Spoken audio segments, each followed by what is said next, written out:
संगठन विस्तार पे काम कर रही है। हमने सबसे पहले संभाग यात्रा निकाली, जिसमें 7 संभाग की यात्रा की और 15 जिले लगभग उस समय कवर किए थे। तो उसमें हमने 5200 के करीब 5500 के करीब वॉलंटियर मैप किए थे। उसके बाद हमने प्रत्येक विधानसभा में, हर विधानसभा में 4-4 मीटिंग की, 800 मीटिंग लगभग की का टारगेट रखा था, लेकिन हम लोग उसमें 600 हम लोग मीटिंग कर पाए। तो उसमें हमारे लगभग 13,500 करीब वॉलंटियर हमने मैप किए हैं और उनको हम कॉलिंग भी करा रहे हैं। अब ये हमारा तीसरा चरण है, ग्राम पंचायत संपर्क अभियान, जिसमें हम लोग ये एक बुकलेट दे रहे हैं। इसकी बाकायदा हमने प्रॉपर, जितने हमारे कोऑर्डिनेटर भी हमने इस कार्यक्रम के लिए बनाए हैं, उनकी बाकायदा जयपुर में बुला के हमने ट्रेनिंग भी करवाई थी कि इस बुकलेट को भरवाना कैसे है। तभी इस बुकलेट को हम दे के जा रहे हैं। ये ग्राम पंचायत, प्रत्येक पंचायत पे, जितने राजस्थान में पंचायत हैं और वार्ड है, सभी पे ये बुकलेट हमारी जा रही है। और इसमें हम प्रॉपर मैपिंग करा के, जो उस ग्राम पंचायत का वॉलंटियर मैपिंग भी है, वहाँ के एक्टिव लोगों की मैपिंग भी है, चाहे वो धार्मिक हो, राजनीतिक हो, सामाजिक हो, जातीय संस्थाएं हो, वो साथ साथ जो उस वार्ड में जो सरपंच हैं या जो हारे हुए हैं, सबके एक प्रॉपर मैपिंग करा के, एक ही हमारे पास पूरी राजस्थान का जब पंचायत का डाटा आ जाए, तो उसके बाद हम जो हमारा चौथा चरण है वो ग्राम संपर्क अभियान शुरू करेंगे। तो अभी आज हम जो बीकानेर संभाग में आए हैं, कल हमने श्री गंगानगर में कार्यक्रम किया, वहाँ हमने बुकलेट बांटी। इससे पहले मैं खुद अजमेर गया था, अजमेर में हमने किताब बांटी। वहाँ से मैं नागौर गया था, नागौर में के बाद दूदू विधानसभा भी गया। तो हमने ये जगह जगह अपने वॉलंटियर से मिलकर किताब बांट रहे हैं। तो हम हनुमानगढ़ भी आए, यहाँ बांट के जा रहे हैं और इससे संगठन हमारा मजबूत। और हमारा टारगेट सिर्फ 200 विधानसभा लड़ना नहीं है, हमारा टारगेट राजस्थान में जो लगभग 50,000 गाँव हैं, हर 50,000 गाँव में संगठन खड़ा करके हर 50,000 गाँव में हम लोग चुनाव लड़ेंगे, तब हमारा जो है यहाँ चुनाव पूरा हो पाएगा। तो हमारा टारगेट पूरा संगठन खड़ा करने का है। और राजनीतिक वास्तुस्थिति आप लोग देख ही रहे हैं, ना यहाँ आदमी सेफ है, ना जानवर सेफ है। महिलाओं के लिए तो ये प्रदेश, मुझे लगता है कि बहुत अत्याचार बढ़ गया है महिलाओं पे। और इससे बड़ी बात क्या हुई, ऐसी अव्यवस्था फैल गई है, जहाँ जो सरपंच हैं वो जयपुर में धरने में बैठे हुए हैं, लंपी की वजह से गायें सड़कों पे पड़ी हुई हैं, कोरोना केस बढ़ रहा है। लेकिन जो सरकार है, सरकार जो है स्वामी भक्ति पे लगी हुई है। साधु संत भी सेफ नहीं है। दूसरी पार्टी के विधायक के कारण साधु जो है आत्महत्या कर लेते हैं, लेकिन पुलिस सुन नहीं रही। और संत समाज उस आत्महत्या का जो सुसाइड नोट है वो मांग रही है, उन नोट उनको नहीं देते। तो कहीं ना कहीं इसमें दोनों सरकारों को जब मिली भगत, और मैं तो हमेशा कहता रहा हूँ कि यहाँ पे कांग्रेस और बीजेपी दोनों मिलके फ्रेंडली मैच खेल रहे हैं, फ्रेंडली क्रिकेट मैच खेल रहे हैं। 5 साल तुम, 5 साल हम, इस तरीके से हो रहा है। और आज जनता के मुद्दों से किसी भी पार्टी का सरोकार नहीं है, और दोनों पार्टी मिलकर राजस्थान की जनता को बेवकूफ़ बना रही है, यहाँ की जनता के पैसों को लूट रही है और अपना अपना जो है पार्टी और अपने स्वामी भक्ति में लगी हुई है। जनता से कोई सरोकार नहीं है। तो आज हम इस बुकलेट को बांट के जाएंगे। बाकी आपको कोई सवाल हो तो आप बताएं। बुकलेट बांटने का क्या सिस्टम रहेगा सर, कैसे कैसे बांटी जाएगी? अभी हमने क्या किया है कि जब हमने पीछे जब वॉलंटियर मैपिंग की थी, तो हमने उस वॉलंटियर मैपिंग में 2 भाग दिए थे, एक तो सपोर्टर और एक एक्टिव वर्कर। तो जो सपोर्टर है वो तो सपोर्ट करेंगे, एक्टिव वर्कर हमने उसमें से छांटे हैं। तो बहुत सारे हमारे पास एक्टिव वर्कर आए हैं जो काम करना चाह रहे हैं, तो उनको हम लोग बुकलेट दे रहे हैं। हमने जो कॉलिंग कराई थी पीछे, बहुत से नए नौजवान भी निकल के आए हैं जो पार्टी के लिए काम करना चाह रहे हैं। बहुत से नए लोग जुड़े हैं और बहुत से हमारे पुराने साथी भी हैं जो किसी वजह से निष्क्रिय हो गए थे, वो भी अब निकल के आ गए। तो हमने 7 संभाग में 7 संभाग कोऑर्डिनेटर लगाए हैं, उनके नीचे हमने 25 लोकसभा कोऑर्डिनेटर लगाए हैं। और प्रत्येक विधानसभा में जो हमारी मीटिंग 4-4 हुई थी, जिन्होंने बहुत एक्टिव से काम किया, उन चारों को हमने कोऑर्डिनेटर्स लगाया। और उनके नीचे जो बुकलेट में वापस नंबर्स आए हैं, उनको हमने उनके साथ जोड़ के सबको साथ मिला के इस बुकलेट को बांटा है। और इसकी रिपोर्टिंग जो है लोकसभा वाला विधानसभा से लेंगे और संभाग वाले लोकसभा से लेंगे। और हम लोग जो हमारी जयपुर में जो दफ्तर है वो लोग हम लोग संभाग प्रभारियों से डाटा को लेंगे। पार्टी की मेंबरशिप का क्या पोजीशन? ये आप इसको बुकलेट को वॉलंटियर मैपिंग भी कर सकते हो। इसमें हमने एक शीट मेंबरशिप के लिए भी दे रखी है।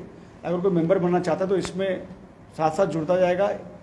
पर हमारा मेंबर जोड़ने का मकसद ये है कि साथ साथ हम उस मेंबर को मैप भी कर लें कि वो सिर्फ सपोर्टर बन के रहना चाहता है या काम भी करना चाहता है। तो इसलिए हमने इस बुकलेट में दोनों चीज़ दी है। तो इसमें हमारे को एक बहुत क्लैरिटी आ जाएगी कि ये सिर्फ हमारा मेंबर है या एक्टिव वर्कर भी बनना चाहता है। इसलिए हमने इस बुकलेट में दोनों प्रावधान रखा हुआ है। पंजाब इफेक्ट दिखा पाएंगे राजस्थान में चुनाव है? देखिए, आज निश्चित तौर पे दिल्ली का जो हमारा मॉडल है, दिल्ली में हमने जो काम किया है उसके बाद पंजाब के लोगों ने उसे विश्वास करके काम किया और मात्र 3 महीने के अंदर जो हमारा वादा था हमने उसको पूरा किया। 300 यूनिट बिजली मुफ्त दी, 2500 एकड़ जगह जो लोगों ने कब्जा कर रखा था वो हमने छुड़वाया। जो बजट भ्रष्टाचार की भेंट चढ़ जाता था, 3 महीने पहले तक पंजाब का बजट 15,000 करोड़ था, उसको जो रेवेन्यू है 15,000 करोड़ था, वो 3 महीने में वो 21,000 करोड़ हो गया। तो आज लोगों को विश्वास है। पंजाब का मध्य प्रदेश में आप देखिए हमारा एक मेयर जीता है, गोवा में हमारे 2 MLA हैं, गुजरात में हमारी पार्टी बड़ी मजबूती से काम कर रही है। एक आम आदमी पार्टी ऐसी पार्टी जो सड़क पे गुजरात में दिख रही है और बीजेपी से लोहा ले रही है, और हमारा कार्यकर्ता और वहाँ जो काउंसलर है वो बीजेपी वालों से भी लड़ रहा है और वहाँ के प्रशासन से भी लड़ रहा है। तो आज पूरे देश में आम आदमी पार्टी ऐसी पार्टी है जो एक विपक्ष का चेहरा बन के उभरी है। और इसमें दो राय नहीं है, अरविंद केजरीवाल जी पे आज लोगों का भरोसा बढ़ा है और आज लोगों को विश्वास है कि ईमानदार और भ्रष्टाचार मुक्त शासन अगर कोई दे सकता है तो अरविंद केजरीवाल जी दे सकते हैं। सर, एक सवाल है, कभी मुफ्त की बातें केजरीवाल जी मना करते थे, मैं ये नहीं लूंगा, लेकिन आज पार्टी खुद प्रचार करती है हम मुफ्त में ये देंगे, हम मुफ्त में ये देंगे, हम मुफ्त में बिजली देंगे, मुफ्त में पानी देंगे, दवाइयाँ देंगे, हम मुफ्त में ये और बहुत कुछ देंगे। तो मुफ्त की ये कब तक चलेगी सर? राष्ट्र में भी क्या यही आप अभी इसमें सुप्रीम कोर्ट का भी आदेश आया है? देखिए, ये मुफ्त की रेवड़ी जो है, आज भारतीय जनता पार्टी का आम आदमी पार्टी डरने लगा जब उसने देखा ईडी सीबीआई के माध्यम से जब हमारे कोई मंत्री एमएलए नहीं फंस रहा। तो मुफ्त की रेवड़ी की बात कर रहे हैं। मैं पूछना चाहता हूं बीजेपी के लोगों से, जिन्होंने अपने कॉर्पोरेट घराने के दोस्तों का 11 लाख करोड़ का जो लोन माफ किया, क्या वो रेवड़ी नहीं है? हम तो कहते हैं कि जनता का टैक्स का पैसा है, जो पैसा भ्रष्टाचार की भेंट चढ़ता था, अगर अच्छे स्कूल बना के, अगर सरकारी अच्छे स्कूल बना के अगर वहाँ बच्चों को मुफ्त में पढ़ाया जाए, मुफ्त में किताबें दी जाएँ, तो क्या ये खराब है? अगर अच्छा अस्पताल बना के, सरकारी बढ़िया अस्पताल बना के अगर वहाँ मुफ्त इलाज किया जाए, मुफ्त अगर दवाई दी जाए, तो क्या ये खराब है? क्या आज इस महंगाई में जहाँ एक और पेट्रोल, डीजल, एलपीजी, सब्जी, सब चीज़ महंगी हो गई, इन्फ्लेशन बढ़ गया, लोन भी अब तो आपने देखा होगा 2 दिन पहले लोन भी महंगा हो गया। अगर इस महंगाई में जो आपका पैसा, टैक्स का पैसा जो नेताओं के पास जाता था, उनको भी तो मुफ्त सुविधा मिलती थी, अगर वो पैसा वापस भ्रष्टाचार की भेंट न चढ़े, अगर आपके पास वापस आ जाए, महिलाओं को अगर मुफ्त यात्रा मिलके या बिजली का अगर माफ़ होकर अगर आपके घर में 5-7 हज़ार 10,000 रुपये की अगर बचत कोई सरकार कराते, तो ये मुफ्त की रेवड़ी नहीं, ये तो मदद है। मुफ्त की रेवड़ी तो ये है कि मेहुल चोकसी 11,000 करोड़ लेके बैठे, उसको कोई बात नहीं कर रहा है। नीरव मोदी देश का 13,000 करोड़ रुपये लेके भागा हुआ, उसको कोई बात नहीं कर रहा है। अपने कॉर्पोरेट घराने के दोस्तों का 11 लाख करोड़ का लोन अभी एनपीए घोषित करके उसको जो है इन्होंने माफ कर दिया। क्यों इसकी वसूली करते? एक गरीब किसान बेचारा जो किसानी करता है, वो अगर बैंक से लोन ले लेता है और उसका अगर धान फसल नहीं उग पाती है, अगर नहीं बिकती है, तो उसके पीछे तो सरकार पड़ जाती है, उसको तो आत्महत्या में मजबूर कर देती है। तो ये बड़े लोग, मुफ्त का जो ट्रैप है, इसको आप सही मानते हो भी मुफ्त के ट्रैप में फंसा के लोगों को वोट दिया? देखिए, ये ट्रैप नहीं है, ये ट्रैप नहीं है। अगर मान लीजिए अच्छे स्कूल बना के, अच्छे अस्पताल बना के अगर लोगों को मुफ्त में इलाज और मुफ्त में पढ़ाया जाए, तो ये तो हम शिक्षा को बढ़ा रहे हैं, इस देश में शिक्षा का स्तर बढ़ा रहे हैं, इस देश में अस्पताल का स्तर अच्छा कर रहे हैं। ये तो मुफ्त की रेवड़ी है। ये तो बीजेपी के लोगों को डर लग रहा है आम आदमी पार्टी से। और आप एक बात देखिए, मुफ्त दे के हम ऐसा नहीं करें कि बजट आपका राजकीय जो कोष है वो नेगेटिव में जा रहा है। आप दिल्ली का आप देखिए, सीएजी की रिपोर्ट कहती है कि हमने बिजली, पानी, शिक्षा, स्वास्थ्य पर काम किया, महिलाओं के लिए यात्रा मुफ्त की, हमने तीर्थ यात्रा कराई, उसके बाद भी हमारा बजट सरप्लस में।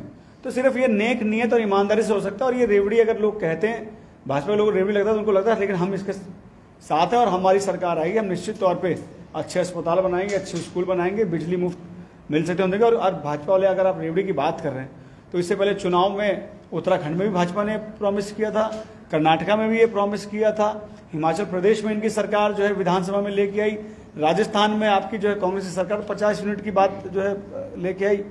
तो ये सब चीज़ें, लेकिन इनकी सरकार धरातल पर लेके नहीं आ पाती। हमारी सरकार धरातल पर लेके आती है, इसलिए इनको मुफ्त की आज रेवड़ी लग रही है।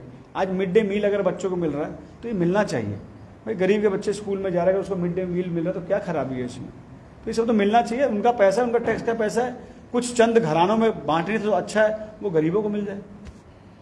सर क्या उम्मीद है राजस्थान के अंदर प्रशासन कैसा करेगी? देखिए, अभी कुछ दिन पहले आप ही की एक अखबार, बहुत बड़ा अखबार है, राजस्थान का नाम नहीं लूँगा, उन्होंने एक सर्वे करा के हमारे लिए तो बड़ा अच्छा पॉजिटिव और हमको मोटिवेशन दिया है।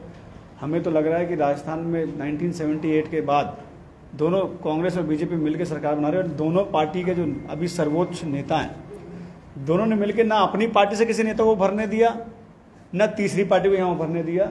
लेकिन आम आदमी पार्टी ऐसी पार्टी है जो इन दोनों पार्टी का तिलस्म तोड़ेगी और राजस्थान में सरकार बनाएगी। पार्टी कैंडिडेट के लिए क्या क्राइटेरिया रहेगा सर?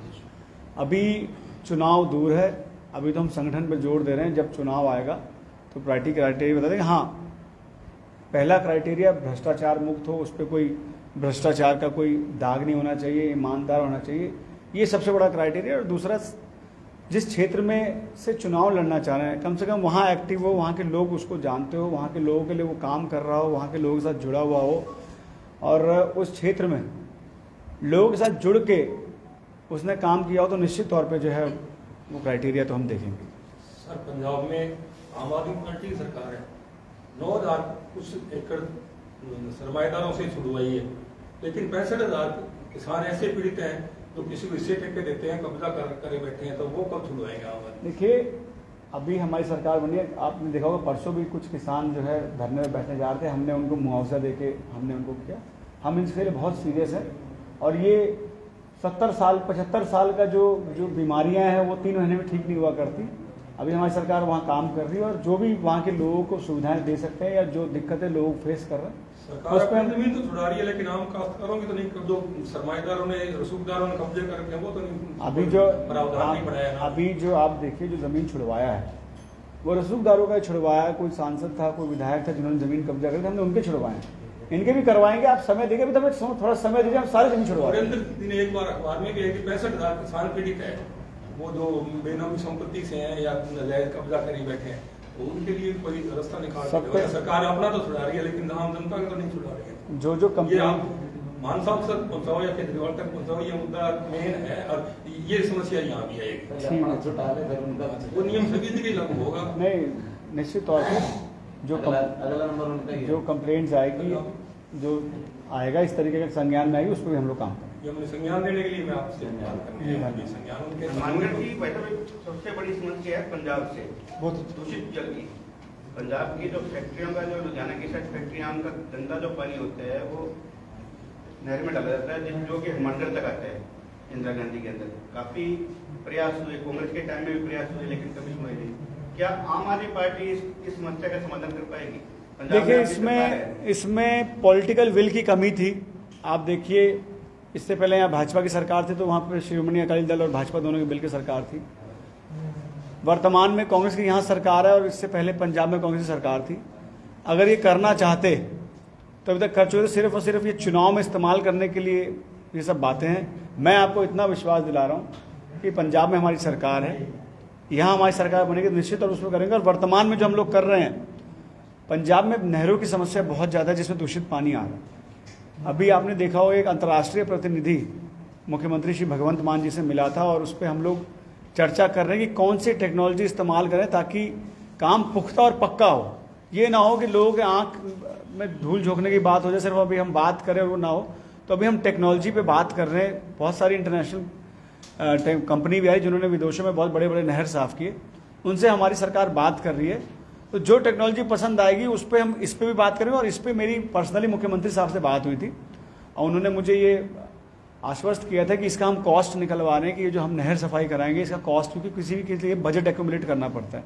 अगर लंबा काम करना हो तो सिर्फ भाषण देना तो मैं आज कह जाऊँ उस पर करवा रहे हैं, लेकिन लंबा काम करना हो तो उस पर एक बजट एक्यूमुलेट करके बजट उस पर लगाना पड़ता है। तो अभी हम लोग उसका बजट निकलवा रहे हैं फैक्ट्रियां भी कौन कौन से दूषित कर रहे हैं वो भी हम आइडेंटिफाई कर रहे हैं, और नहर को कैसे साफ किया जाए, STP लगाया जाए साथ में या WTP लगाया जाए या किस तरह की टेक्नोलॉजी इस्तेमाल किया जाए, उस पर हम लोग बात कर रहे हैं। और उसके लिए कितना खर्चा आएगा तो हम खर्चा निकाल के उसके बाद उसकी सफाई भी हम करवाएंगे, क्योंकि हमारा एक ध्येय है, ये राजस्थान नहीं पूरे देश में ये जो जल से बीमारी है, ये बीमारी कोई सरकार आए पर हमारी सरकार एक मामले बहुत क्लियर है कि ये जो बीमारियां हैं इसको जड़ से खत्म करना है, और जो 75 साल की बीमारी इस देश को मिली है उसको जड़ से खत्म करना है, और ये आम आदमी पार्टी करेगी। पंजाब में नशा बहुत ज्यादा है, राजस्थान की बात करें हम तो वहीं से सब। तो आप प्रेस से हो क्या? नहीं, फिर इनसे पहले बात करने दो ना आप मुझे, फिर आपसे बात कर लूंगा मैं। आप इनको बिठाओ वहीं आराम से तसल्ली से बात करें प्लीज।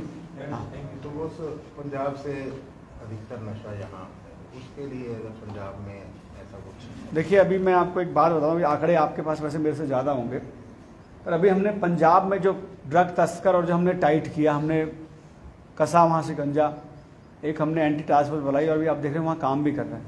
वहाँ हमने जैसे ही टाइट किया, वहाँ हमने जैसे उनको पकड़ना शुरू किया तो बीकानेर में जो है, यहाँ पे बीकानेर में ड्रग्स का जो है बोलबाला बढ़ गया, यहाँ गाँव दुकान में भी ड्रग्स मिलने लग गए, जो मेरे पास खबर आई है। तो हमने वहाँ टाइट किया, तो यहाँ की सरकार को भी जो है नट कसना चाहिए, यहाँ की सरकार को भी उसके खिलाफ एक्शन लेना चाहिए। अगर मुझे लगता है यहाँ की सरकार एक्शन ले लेगी तो वो जो अगर हमने वहाँ से भगा, जो यहाँ आके जो अब नई दुकान खोल रहे हैं तो यहाँ से बंद होगी तो ड्रग तस्करों को जगह नहीं मिलेगी। इसलिए मैं कह रहा हूँ कि राजस्थान में भी हमारी सरकार लाए, दोनों सरकार मिलकर काम करेगी। बॉर्डरिंग स्टेट्स हैं, दिल्ली में हमारी सरकार है ही, यहाँ भी आ जाएगी, राजस्थान में आ जाएगी, पंजाब में हमारी सरकार है ही, और मुझे लगता है कि 2024 के चुनाव में हरियाणा के लिए भी हम लोग बहुत होपफुल है, और जिस तरीके से वहाँ ज्वाइनिंग हो रही है तो वहाँ भी होगा। तो निश्चित तौर पे, लेकिन वर्तमान में दोनों बॉर्डरिंग स्टेट अगर यहाँ सरकार आ जाएगी